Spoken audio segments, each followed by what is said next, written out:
tunjukkan di dalam Bible. Kamu ngomong gitu kan, kamu berarti kan sudah baca Bible, kan? Atau kamu ngarang bebas? Jawab pertanyaan saya, Pak Lopot. Tunjukkan dalilnya. Tuhan lahir.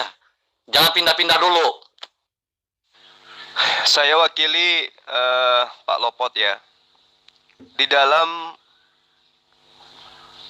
kitabmu, karangan Lukas jelas mengatakan, hari ini telah lahir bagimu juru selamat, yaitu Yesus Tuhan di kota Daud. Lukas 2 ayat 11. Nah, ajaran pagan ini jelas tertuang di dalam kitabnya Kristen. Tuhan, Sang Pencipta alam semesta, lahir di kota Daud. Mau ayat apa lagi? Sudah. Bicara tanpa dalil itu mulut sampah, penipu ulung yang tidak tahu Bible sama sekali. Kamu pun tidak punya Injil, Taurat, Jabur, Pak Lopot. Ya, jangan muka tembok, malu sedikit, Pak Lopot, ya. Malu sedikit lah, ya. Kalau kamu tunjukkan dalilnya, kita bahas. Saya suka begitu kalau berdiskusi. Kalau cuma ngarang bebas, nanti kamu sakit hati sama saya, ya. Padahal saya cuma nanya waktu itu kan, pertanyaan mudah, tidak menghujat, di mana Rasulullah berkata, akulah Rasulullah, akulah Nabi. Kamu tidak bisa tunjukkan, ya.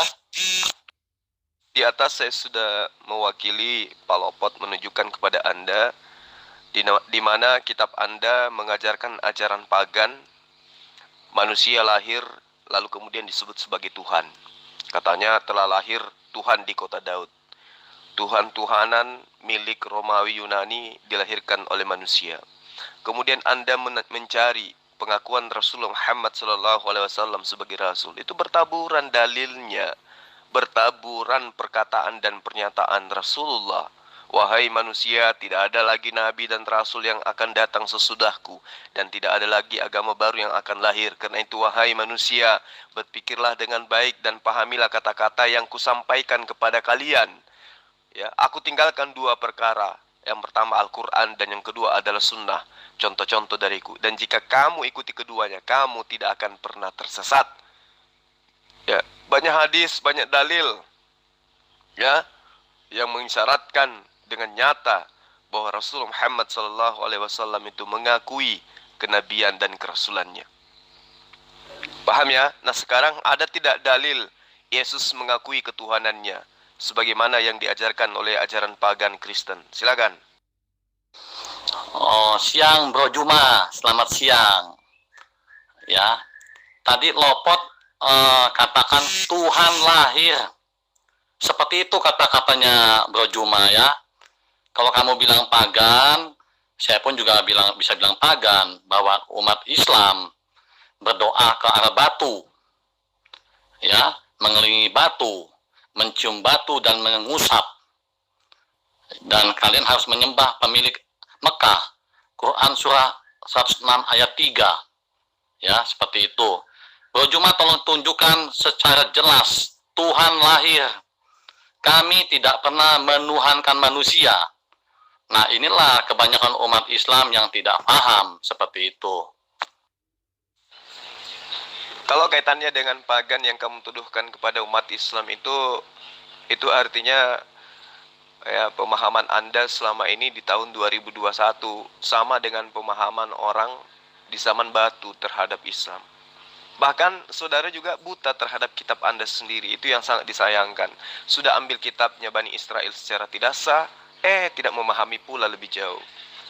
Bagaimana kemudian Anda menuduhkan orang-orang yang mengelilingi bait suci, mengelilingi Betel, ya, mengelilingi Baitullah, Anda katakan itu adalah berhala, Anda katakan itu pagan, sementara para nabi-nabi terdahulu itu sudah melakukan prosesi itu.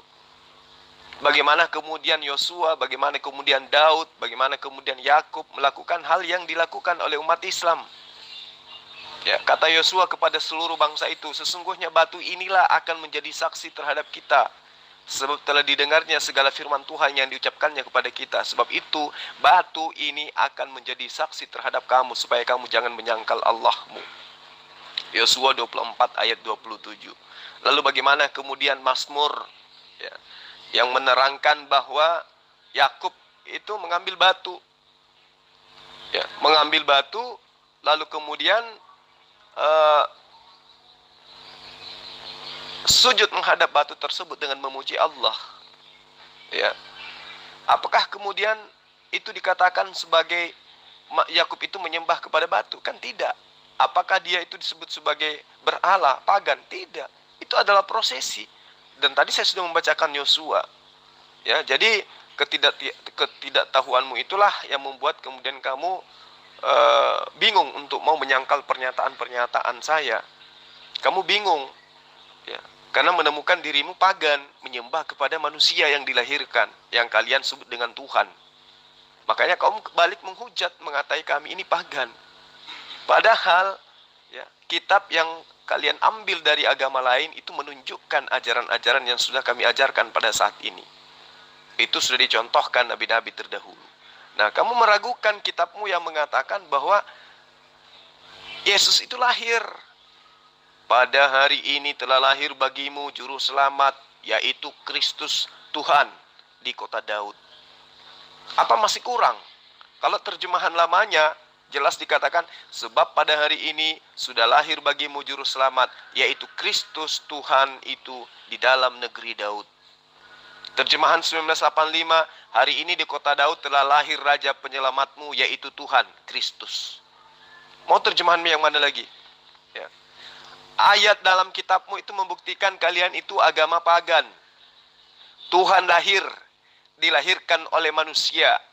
Dan itu adalah ajaran yang disadur dari ajaran Roma Yunani, yang berasal dari ajaran Hinduisme. Ingat, kepercayaan Yunani itu 90% dipengaruhi oleh Hinduisme.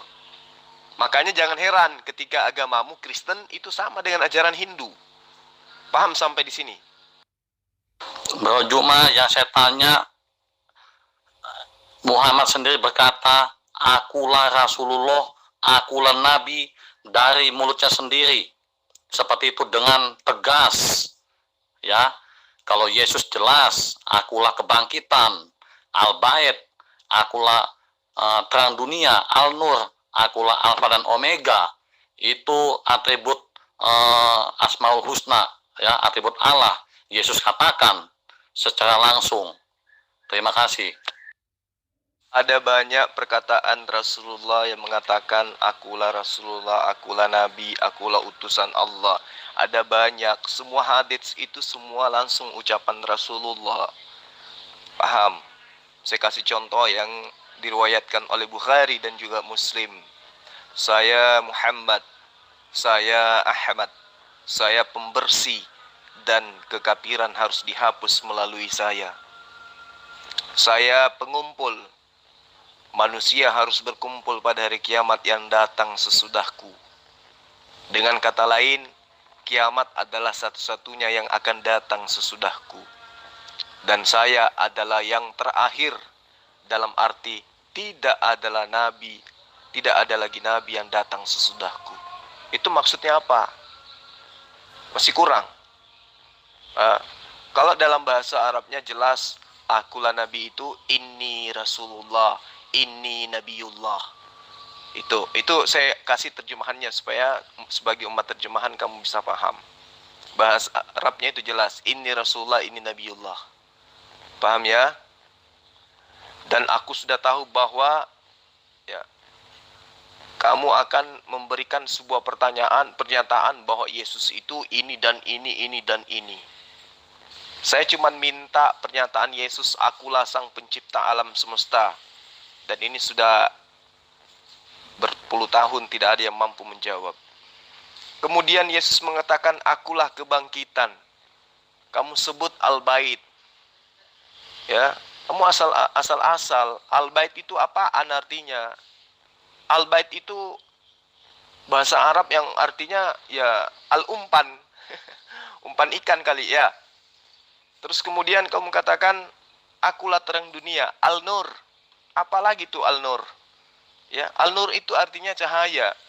Yang kamu maksud Asmaul Husna itu adalah An-Nur. An-Nur itu artinya yang maha bercahaya. Mana ada Yesus maha bercahaya? Ya. Yesus itu malah membuat orang-orang Romawi menjadi gelap. Ngerti ya? Sampai dia dibunuh. Menurut dalam konsep iman Anda.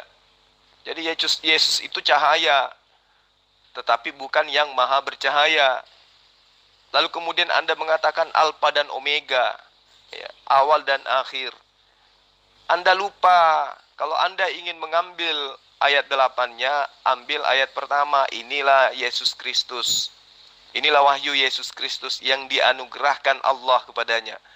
Jadi apa yang dikatakan Yesus itu adalah apa yang dianugerahkan oleh Allah untuk ia sampaikan. Makanya dia katakan, aku berkata-kata bukan dari diriku sendiri, tetapi apa yang aku katakan adalah apa yang diperintahkan oleh Tuhanku untuk aku katakan dan aku sampaikan. Arti Yesus mengaku akulah Alfa dan Omega, itu perkataan Allah yang dilontarkan oleh mulutnya Yesus karena dia adalah wakil Allah. Kalau Yesus itu adalah terang dunia, maksudnya di situ siapa yang mengikuti ajarannya Yesus, maka dia akan mendapatkan terang. Nah, sampean mengikuti ajaran Yesus tidak? Kalau Anda mengatakan saya mengikuti ajaran Yesus yang mana yang Anda ikuti sampai Anda itu menjadi Kristen? Adakah ajaran Yesus mengajarkan manusia untuk menjadi Kristen? Adakah Yesus mengajarkan manusia untuk menyembah dirinya? Adakah? Ya, adakah Yesus mengatakan aku diutus untuk semua manusia? Adakah? Yesus hanya mengatakan untuk Bani Israel, untuk Bani Israel, untuk Bani Israel. Dan itu pun hanya mengajarkan Bani Israel kalau dirinya itu nabi, kalau dirinya itu rasul, utusan Tuhan, bukan Tuhan itu sendiri. Adapun Yesus mengatakan akulah kebangkitan, karena Bani Israel pada saat itu terperosok, mereka jauh meninggalkan Allah. Yesus datang kemudian mengembalikan mereka kepada hukum Taurat, tapi lagi-lagi ditolak oleh mereka. Ya, siapa yang mengikuti Yesus pasti bangkit. Nah, sekarang Anda yang mengikuti Yesus atau Islam yang mengikuti Yesus? Yesus menjadi Muslim, dia menjadi hamba Allah, dia menjadi abdi Allah. Anda malah menjadi abdi Yesus. Siapa yang mengajarkan itu? Kalau bukan ajaran pagan. Ya, jadi Anda itu menjadi Kristen karena melakukan prosesi-prosesi penyembahan seperti ajaran Yunani. Karena Kristen itu berasal dari sana. Ya, Anda harus tahu itu. Bagaimana kemudian agama Yunani mempengaruhi kekristenan. Bagaimana kemudian Hinduisme mempengaruhi kekristenan. Jadi semua yang ada di dalam konsep prosesi ibadah orang Kristen itu asal muaranya dari Hindu. Nyantol ke Yunani, kemudian masuk menjadi Kristen.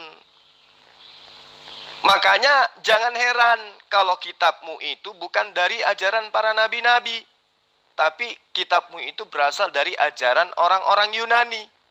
Anda boleh mengatakan Yohanes itu orang Yahudi, boleh. Matius itu orang Yahudi, boleh. Tapi yang muridnya Yesus, lain cerita pengarang kitabmu. Nama boleh sama, tapi ajarannya ajaran pagan. Iya kan? Jadi Anda mau lari kemanapun tidak akan pernah bisa untuk kemudian membebaskan diri Anda keluar daripada ajaran pagan. Kalau Anda sudah melilitkan diri Anda dengan ajaran Kristen, Anda sudah terlilit dengan pagan. Gak bisa kemana-mana itu. Makanya tadi Anda kewalahan ketika Anda minta dalil. Mana buktinya? Tuhan lahir. Saya kasih dalilnya Lukas 2 ayat 11. Kenapa kamu gak sanggah itu? Hari ini telah lahir bagimu juru selamat, yaitu Kristus Tuhan di kota Daud. Siapa Tuhan yang lahir ini? Yesus kan? Itu dari mana ajarannya? Dari Hinduisme. Ajaran Krishna, ajaran Zeus, penyembahan terhadap dewa yang datang dalam rupa manusia. Paham sampai sana? Iya, saya tanya, apakah kamu percaya Trinitas? Saya percaya Trinitas sebagai salah satu ajaran pagan yang ada di muka bumi yang asal muaranya dari Hinduisme. Kemudian disadur masuk ke dalam Yunani. kemudian Yunani melebur diri menjadi Kristen. Makanya ada yang disebut dengan sebutan dalam bahasa Sanskerta itu disebut Zupitri. Ya, Zupitri ini adalah bapak di dalam ajaran Yunani, Zeus atau Dios atau Theos atau Tuhan. Sedangkan Father itu adalah bapak atau Vitar. Ya, itu adalah dewa tertinggi di dalam ajaran Yunani, dalam ajaran Kristen, yaitu Brahma di dalam ajaran Hinduisme. Ya, Wisnu yang merupakan oknum kedua adalah anak Tuhan yang setara dengan Yesus. Kemudian menjelma menjadi manusia si Wisnu ini disebutlah dengan sebutan Krishna, dan itulah Yesus Kristus. Lalu kemudian Shiva itu identik dengan roh suci yang di dalam Kristen disebut dengan Roh Kudus. Jadi Trinitas itu saya percayai adalah ajaran Hinduisme yang melebur masuk ke dalam ajaran Mesir, lalu ke Romawi, lalu ke Yunani, lalu kemudian mempengaruhi Kristen. Diajarkan melalui agen-agennya, yaitu Paulus dan kawan-kawan. Sampai di sini paham? Ayo bro, silakan jawab. Bolehkah umat Islam berkata, aku berdoa di dalam nama Allah, di dalam nama Jibril, di dalam nama Muhammad? Boleh tidak? Di dalam ajaran agama Islam itu tidak boleh melakukan kesyirikan. Kesyirikan itu meminta kepada selain daripada Allah. Ya, tidak boleh. Jadi ada kaidah-kaidah yang harus dilakukan pada saat pada saat orang Islam itu berdoa. Pertama, memberi salam, kemudian mengucapkan salawat ya kepada Rasulullah Muhammad SAW. Lalu kemudian pertama memuji Allah, kemudian bersalawat kepada Rasulullah, lalu kemudian meminta itu hanya kepada Allah, tidak boleh meminta kepada yang lain. Ya, dalam ajaran agama Islam itu sangat-sangat tidak dibolehkan ada ilah lain selain daripada Allah Israel yang kami sebut Allah Subhanahu wa Ta'ala. Tidak boleh ada nama anak, tidak boleh ada nama roh, tidak boleh nama-nama selain daripada Allah pada saat meminta. Tetapi pada saat memuji kepada Nabiullah itu boleh. Memuji Rasulullah boleh, bersalawat kepada beliau boleh, memuji Nabi Isa boleh, memuji nama Nabi Ibrahim boleh. Tapi meminta harus tertuju hanya kepada Allah. Itu namanya menghambakan diri kepada Allah. Makanya Yesus mengatakan di dalam Yohanes 4 ayat 22, kami menyembah apa yang kami kenal. Kalian Kristen menyembah apa yang kalian tidak kenal. Paham sampai di sini? Ini pelajaran 2 SKS sebenarnya kalau Anda itu masuk di mata kuliah saya. Baik, kalau engkau tidak percaya Trinitas, engkau tidak akan nyambung tentang ketuhanan Yesus, ya. Sekarang kamu bilang Almu Esa, Tauhid, satu. Satu apa itu kalau boleh? Satu apa? Satu hakikat, satu wujud, satu pribadi. Tidak terpecah-pecah, tidak bersekutu dengan apapun. Itulah Allah yang satu. Ya. Satu bukan berarti satu kesatuan, tidak. Tetapi satu dalam arti wujud, satu dalam arti kata esensinya, tidak terbagi-bagi. Satu di mana satu pribadi itu memiliki sifatnya, ya, sifat kemahakuasaannya sendiri. Tidak dikatakan firman-Nya berubah menjadi makhluk. Kemudian dirinya memiliki roh. Sosok yang memiliki roh tentu memiliki jasad. Kalau Tuhanmu adalah roh, berarti Tuhanmu juga berjasad. Kalau Tuhanmu tidak berjasad, berarti dan dia punya roh, berarti dia adalah roh gentayangan. Karena itulah kemudian baik Bani Israel maupun Bani Ismail, Yudaism dan Islam tidak pernah mengimani Sang Pencipta alam semesta itu adalah roh. Karena yang roh itu adalah makhluk. Kalau ada roh tanpa wujud, itu roh gentayangan. Ya, setan dia. Kalau ada roh berwujud, itu makhluk. Bukan Tuhan dia.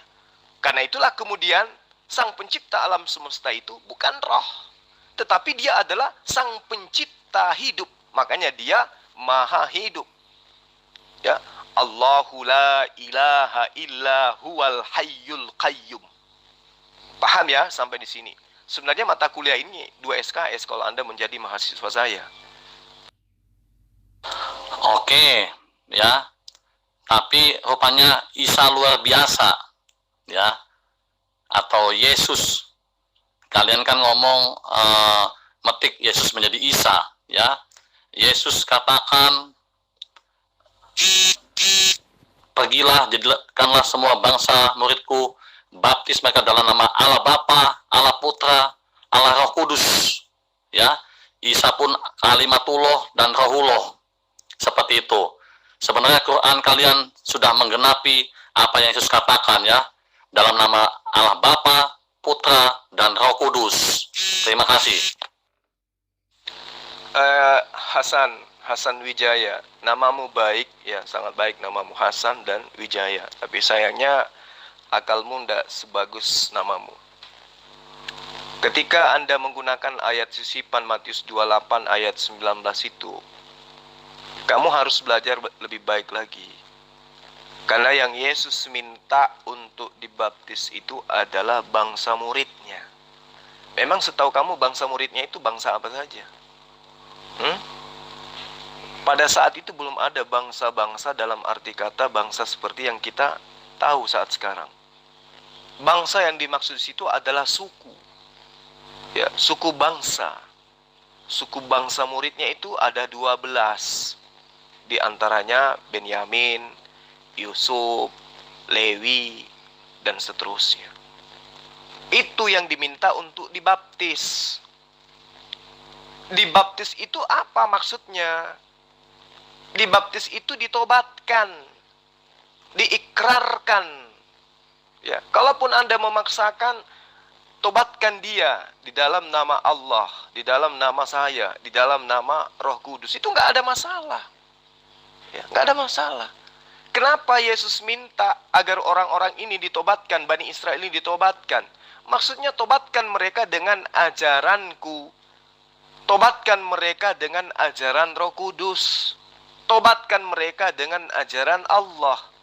Maksudnya, pahamkan kepada Bani Israel, akulah anak, akulah yang menerima firman melalui Roh Kudus, dan akulah yang mengajarkan kepada kalian bahwa Allah tidak ada Tuhan selain Dia. Itu maksudnya kalau Anda memaksakan ayat sisipan ini sebagai kebenaran. Supaya saya luruskan. Paham sampai sini ya? Jadi Yesus tidak mengajarkan untuk menuhankan dirinya, menuhankan Roh Kudus, tidak. Tetapi ajarkanlah, tobatkanlah mereka, sucikanlah mereka di dalam nama Bapa, Anak, dan juga Roh. Maksudnya apa? Ya, orang-orang Israel dari 12 suku itu harus memahami bahwa Yesus itu adalah utusan Allah, menerima firman melalui perantaraan malaikat, yaitu Roh Kudus. Dan setelahnya akan datang malaikat, yaitu Roh Kudus, yang akan membawa firman Allah kepada sang penolong lain, yaitu Ahmad. Dialah yang akan mengajarkan segala sesuatunya. Jadi baptis itu bukan ajaran Yesus. Baptis itu ajaran Yohanes. Dan ingat, Yesus seumur-umur dia tidak pernah membaptis satu manusia pun. Paham ya? Jadi jangan bermimpi. Ya, ayat sisipan itu adalah sebuah kebenaran di mana Yesus memerintahkan seperti yang Anda lakukan, yaitu menjadi Kristen. Tidak. Yesus tidak pernah mengajarkan Kristen.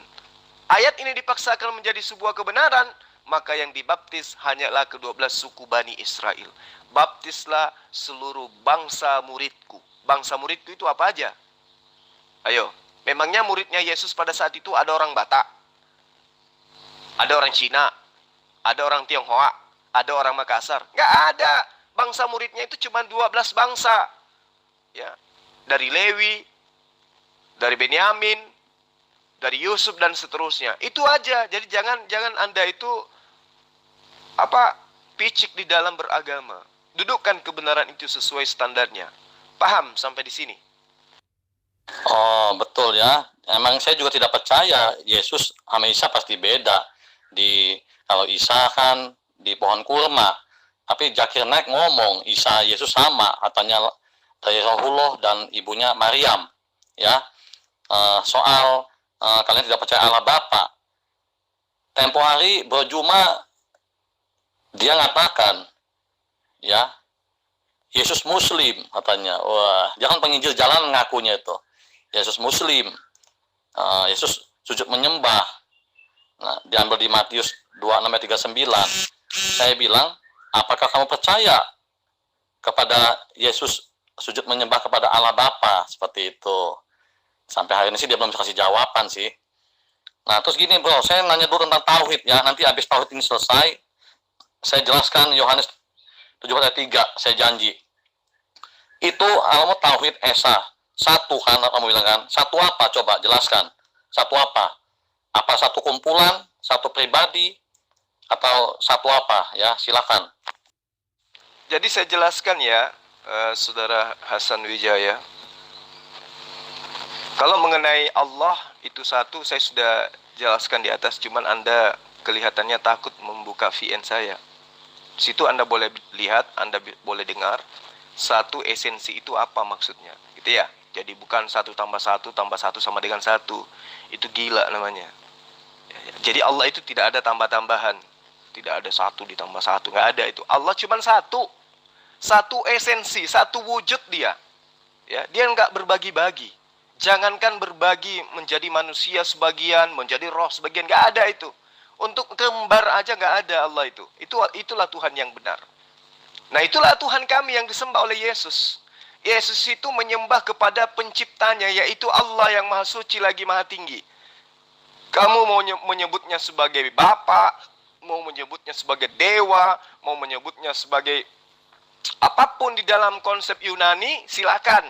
Yang terpenting bagi kami, Yesus itu menyembah kepada Tuhan kami, yaitu Allah yang maha suci lagi maha tinggi. Baca Yesaya 5 ayat 16. Kemudian, kaitannya dengan ajaran Kristen yang mengatakan Yesus itu bukan Isa. Secara konsep ajaran iman memang beda. Yang kamu sembah itu sebenarnya adalah Dewa Zeus, yang kemudian namanya diganti menjadi Yesus. Jadi kamu itu harus banyak belajar sejarah, kawan. Ya, bagaimana kemudian pengaruh filsafat Yunani yang berkembang pesat di antara tahun 500 sampai abad pertama sebelum Masehi. Ya. Ini yang saudara perlu paham lebih jauh. Bagaimana kemudian pengaruh Hinduisme yang ada di dalam pagan Yunani mempengaruhi ya sampai kepada wilayah-wilayah jajahannya termasuk tanah Yudea atau Israel. Nah, makanya jangan heran ketika kamu mencari titik temunya antara ajaran Yudaism yang notabene adalah ajaran Yesus atau Nabi Isa, itu tidak bertemu dengan ajaran Kristen Trinitas. Tidak.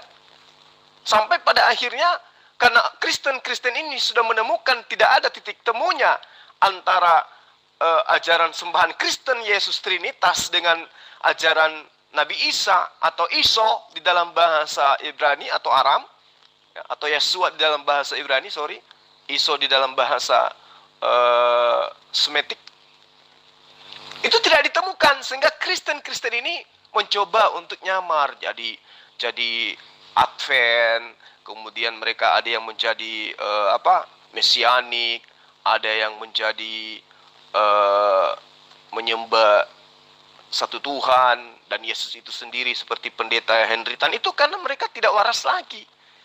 tidak menemukan titik terang sehingga mereka mengada-adakan. Yesus itulah Allah itu sendiri. Tidak ada itu anak, tidak ada itu Roh Kudus. Yang Allah itu hanya, yang Bapa itu hanya Yesus. Saking pinginnya anak Maria menjadi Yesus. Sehingga dia konsepkan setelah di surga, Yesus kembali kepada kemuliaannya menjadi Bapa. Itu saking gilanya tuh. Padahal Yesus sendiri sibuk mengajarkan dirinya adalah utusan. Mau sampai kapanpun dia adalah utusan. Dan Allah satu-satunya Allah. Itu konsep ajaran Yesus. Jadi secara konsep ajaran, Yesus dan Nabi Isa memang berbeda. Antara ajaran Yesus dengan imannya Kristen maksud saya. Tetapi oknum yang datang kepada Bani Israel mengajarkan tentang satu Tuhan, itu hanya satu. Dialah Yesus, dialah Isa alaihissalam. Tidak dua. Kenapa kemudian berubah? Ya, di Kristen, karena Kristen dipengaruhi ajaran Hinduisme. Ya. Dalam Hinduisme, Tuhan itu dioknumkan sebagai Bapa, Supitri. Ini sudah saya terangkan, yaitu Brahma atau Wisnu. Lalu kemudian, Krishna ini adalah sebagai anak Tuhan. Ya, anak daripada Bapa atau Brahma. Lalu kemudian ada lagi Shiva. Shiva ini adalah sosok Roh Kudus atau Roh Suci. Nah, ini Trinitas dengan Trimurti sama. Karena memang Trinitas ini yang diajarkan oleh Kristen asalnya dari sana. Bukan asalnya dari ajaran Nabi Isa atau ajaran Yudaisme, bukan. Apakah Kristen itu berasal dari Hinduisme Yunani atau berasal dari ajaran Tauhid Yudaisme? Jawabannya, Kristen itu berasal dari ajaran pagan Yunani. Bapa, Anak, dan Roh. Itulah ajaran Brahma, Krishna, dan Shiva. Ini yang perlu kamu paham. Ya. Jadi, di dalam Bhagavad Gita, nyanyian Tuhan di dalam ajaran Hinduisme, di situ dikatakan, Krishna bersabda, karena aku adalah Tuhan. Dalam tubuh ini, kehidupan abadi tak akan musnah. Aku adalah kebenaran dan kebahagiaan selama-lamanya. Ayat ini sama di dalam kitab Gospel.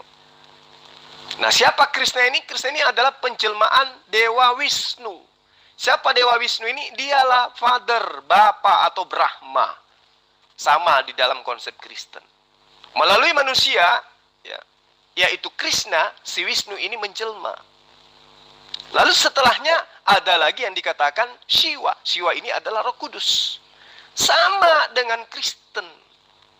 Kelahiran Yesus diriwayatkan sama dengan kelahiran Krishna. Kelahiran Krishna digambarkan dalam Atharvaveda, salah satu kitab suci Hindu. Itu jelas pada satu malam, ya, Raja Kansa yang tidak dapat tidur berdiri.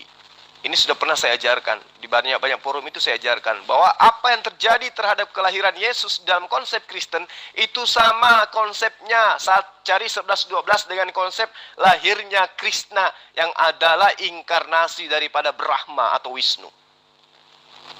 Nah, itu asalnya Kristen. Jadi antara Isa dan Yesus, oknumnya ini adalah sama.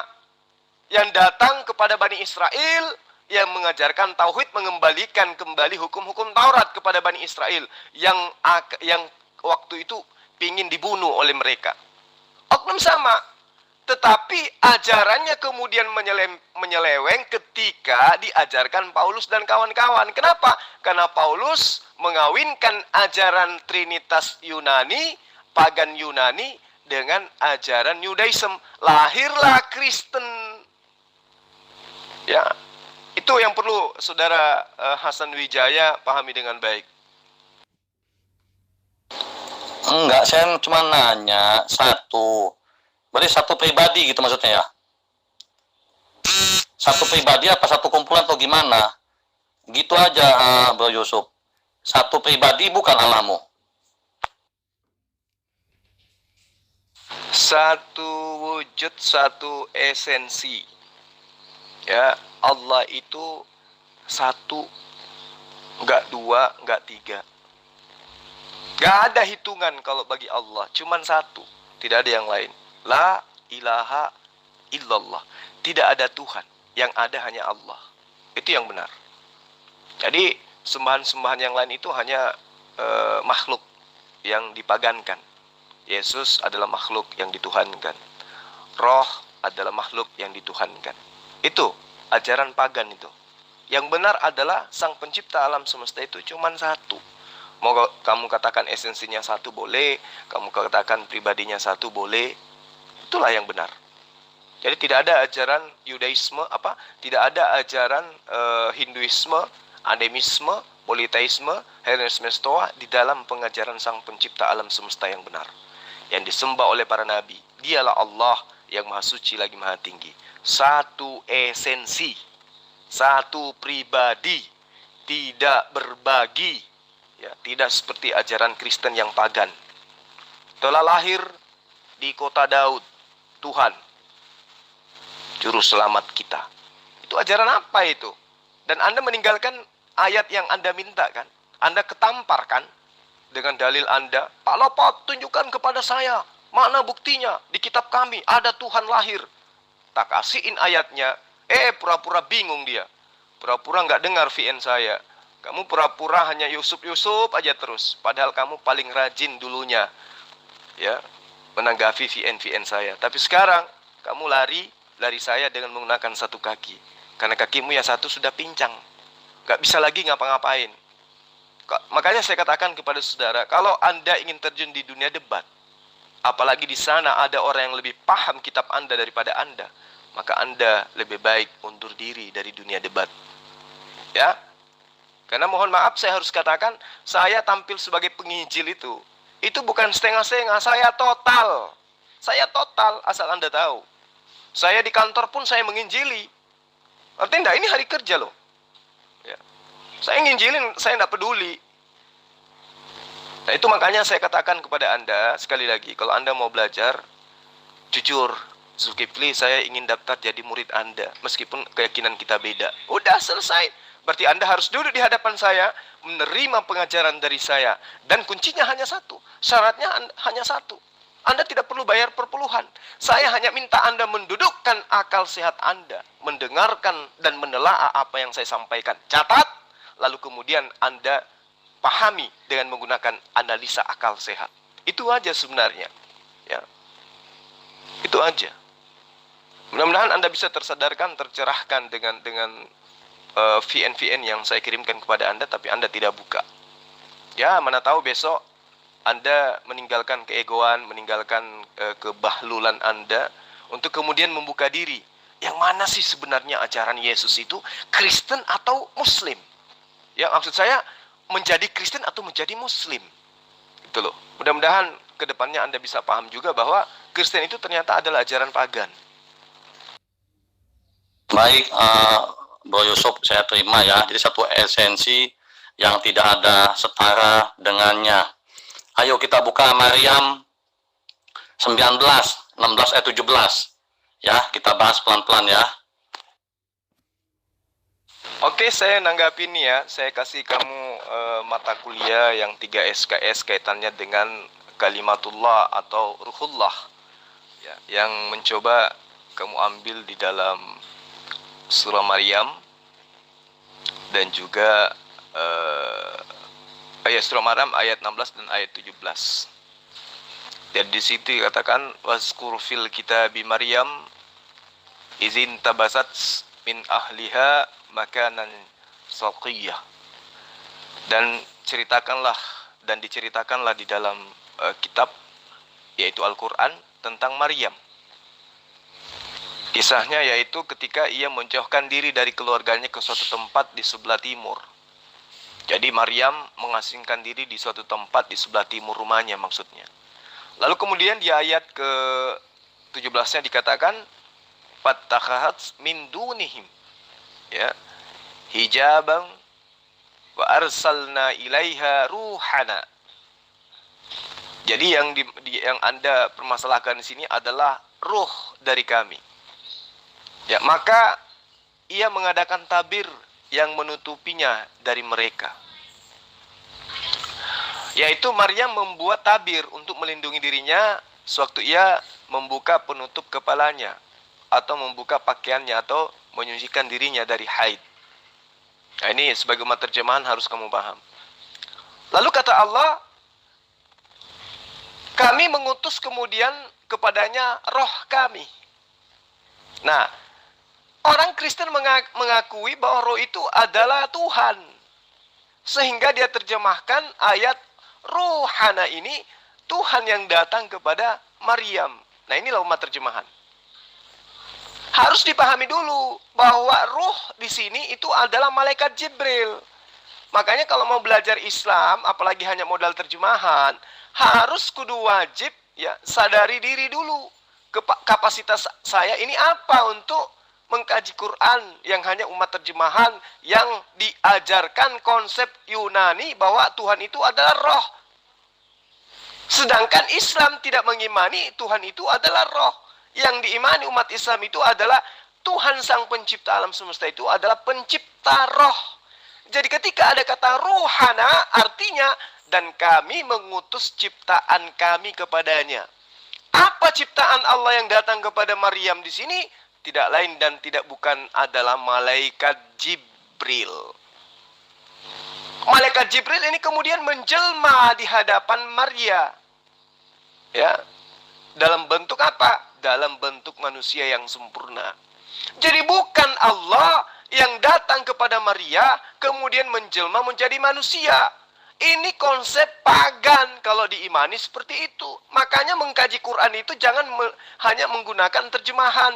Apalagi Anda sudah punya konsep roh itu adalah Tuhan. Penyembah roh itu adalah ajaran animisme. Coba Anda belajar sejarah deh. Belajar tentang agama-agama di muka bumi ini. Ajaran penyembahan terhadap roh itu namanya ajaran animisme. Ajaran barbar. Ajaran, ya boleh dibilang ajaran bahlul. Karena menyembah roh-roh. Inilah ketujuh roh theos, Tuhan yang diutus ke bumi. Ini ajaran siapa? Kristen. Sadut dari mana? Animisme Yunani. Jadi ketika Allah menerangkan tentang ruhana di dalam Al-Quran, itu banyak tujuannya, tergantung dalilnya, ditujukan kepada siapa dan seperti apa dari makhraj huruf, apa asbabun nuzul daripada ayat tersebut. Ya, makanya sangat lucu kalau umat terjemahan mengimani apa yang mereka imani, kemudian dia memahami terjemahan untuk mendudukkan Yesus itu sebagai Tuhan. Dan mendudukkan roh yang ada di dalam Al-Quran itu sebagai Tuhan. Padahal sangat jelas roh di dalam Al-Quran itu boleh pengertiannya adalah Al-Quran. Roh boleh pengertiannya makhluk langit atau malaikat. Roh juga bisa dikatakan malaikat Jibril. Dan roh juga bisa dikatakan sebagai zat yang digunakan Allah untuk menciptakan manusia. Bahkan ruh juga bisa dikatakan sebagai pertolongan Allah atau spirit, kekuatan dari Allah. Tergantung dari ayatnya. Karena itulah kemudian umat Islam tidak memahami Al-Quran itu serta-merta hanya menggunakan satu sumber, yaitu terjemahan. Jadi kata ruh di dalam Al-Quran bisa diartikan sebagai wahyu Allah, ditegaskan di dalam Al-Quran. Ya, surah An-Nahl ayat 2 dan Syura ayat 52. Kata roh bisa diartikan Jibril, malaikat yang menyampaikan wahyu, dilihat di dalam Al-Mu'min ayat 15. Kata roh bisa diartikan makhluk langit, bisa dilihat di surah Al-Qadar ayat 4. Roh bisa diartikan makhluk yang diberikan kepada penciptaan manusia, Adam dan manusia lainnya. Dalam Al-Quran surah Asy-Syad 72, Al-Hijr ayat 29, As-Sajdah ayat 9. Al-Hijr ayat 29. Ya, semoga saya tidak keliru. Lalu ruh juga bisa diartikan sebagai pertolongan dari Allah atau kekuatan dari Allah sesuai yang tertuang di dalam surah Al-Mujadilah ayat 22.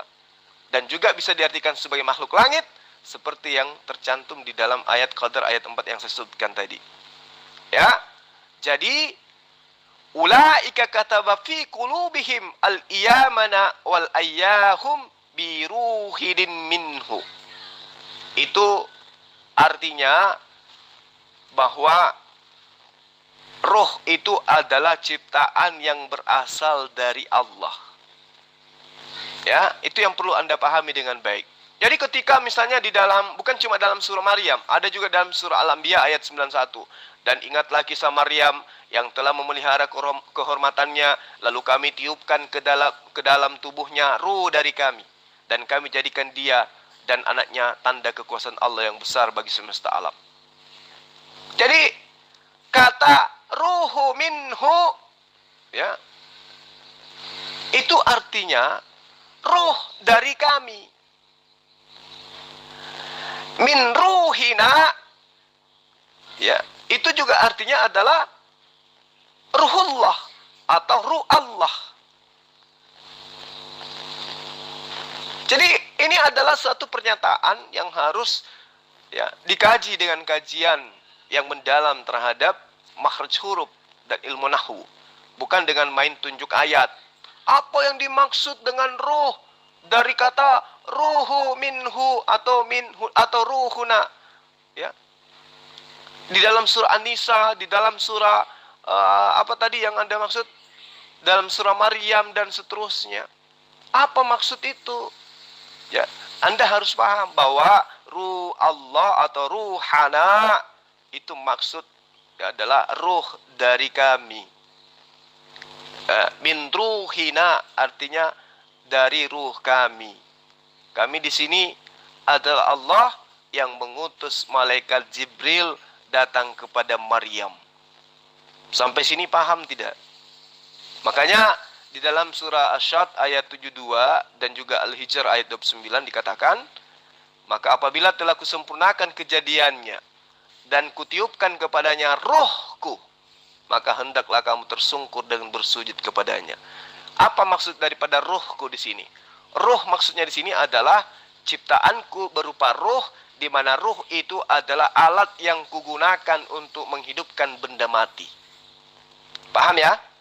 Di dalam surah As-Sajdah juga dikatakan, kemudian dia menyempurnakan dan meniupkan ke dalamnya rohnya, dan dia menjadikan bagi kamu pendengaran, penglihatan, dan hati, tetapi kamu sedikit sekali bersyukur. Jadi Adam dikatakan min ruhi, dari rohku, sedangkan di dalam surah As-Sajdah dikatakan min ruhihi, dari rohnya. Ya.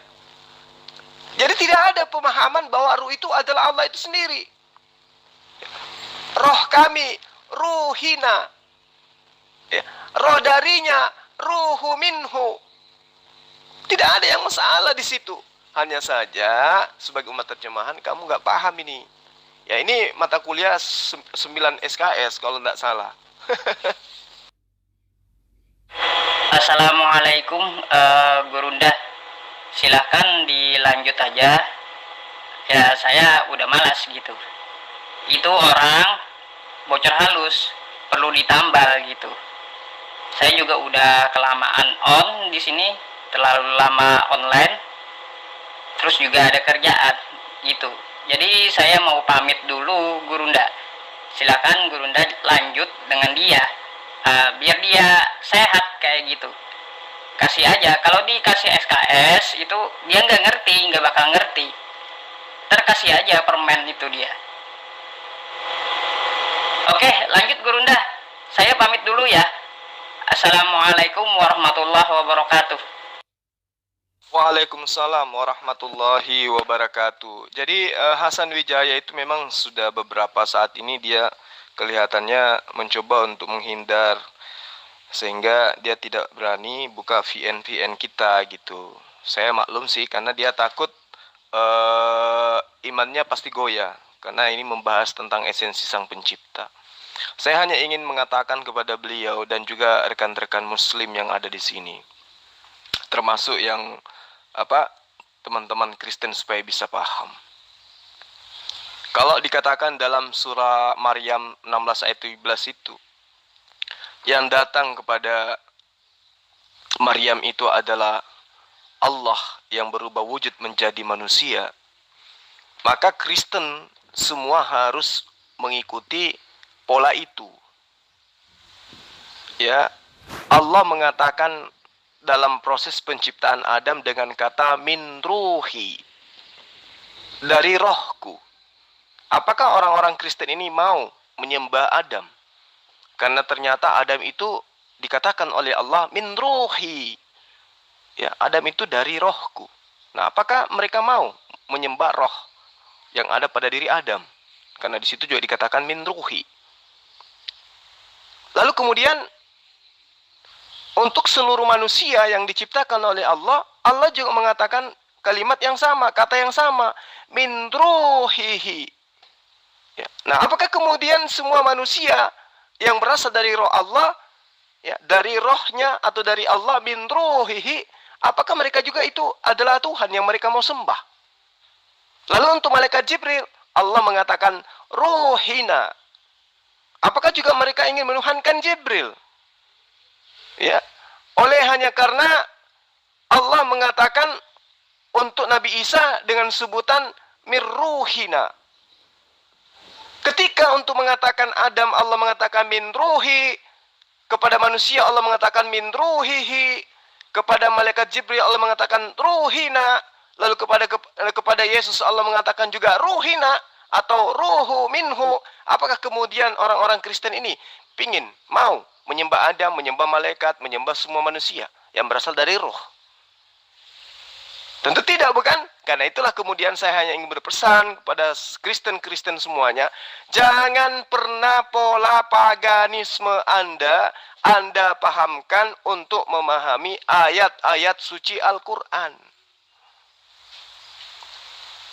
Jangan, karena umat Islam memahami ayat-ayat Al-Quran, ya, kata ruhu minhu artinya adalah roh ciptaan dari Allah.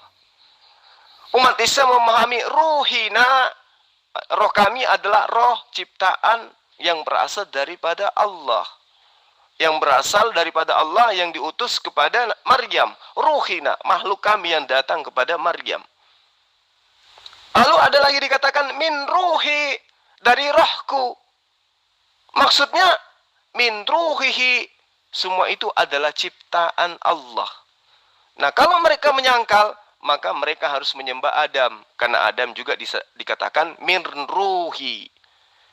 Mereka juga harus menyembah Jibril, karena dikatakan Jibril itu min ruhihi. Min ruhina. Nah, mereka juga harus menyembah semua manusia termasuk Zulkifli, karena Zulkifli itu dikatakan dalam Al-Quran min ruhihi, berasal dari roh Allah. Ya, jadi orang-orang Kristen ini ya karena tidak lagi menemukan adanya bukti di dalam kitab mereka bahwa Yesus itu adalah Tuhan, mereka mencoba masuk mengambil kata ruhana di dalam Al-Quran, padahal ruhana itu ditujukan kepada malaikat Jibril. Sangat disayangkan dan sangat menyedihkan. Demikian saudaraku Bang Yusuf. Iya Hasan, mereka cuma klaim-klaim aja, semua cuma klaim. Mereka kan hanya klaim, modalnya klaim, modal galak dan klaim. Bu Uti, Anda menjadi pengikut Yesus. Apakah Yesus mengakui Anda pengikutnya? Tidak, Anda hanya mengklaim. Anda mengatakan tulisan Lukas, Markus, Yohanes, Matius adalah firman Allah. Apakah Allah mengakui? Tidak. Berarti Anda hanya klaim. Anda mengimani Lukas, Markus, dan seterusnya itu adalah murid Yesus. Apakah Yesus mengakui? Tidak. Anda hanya mengklaim. Anda mengakui Anda sudah dijamin surga kalau Anda menyembah kepada Yesus. Apakah Yesus mengakui? Tidak. Berarti Anda hanya mengklaim. Anda mengikut sebagai murid Yesus, mengaku sebagai pengikut Yesus. Apakah Yesus mengakui? Tidak. Berarti Anda hanya mengklaim. Kristen itu berdiri di atas klaim-klaim mereka sendiri, ya, bertepuk sebelah tangan sendiri. Yesus tidak mengenal Kristen. Yesus tidak mengenal kitab Lukas, kitab Markus, kitab Yohanes, kitab Matius, surah-surah Paulus. Bahkan Yesus tidak mengenal siapa mereka yang telah menyembah Dia. Jadi Kristen itu adalah agama klaim, agama takiyah. Itu yang benar, Buti.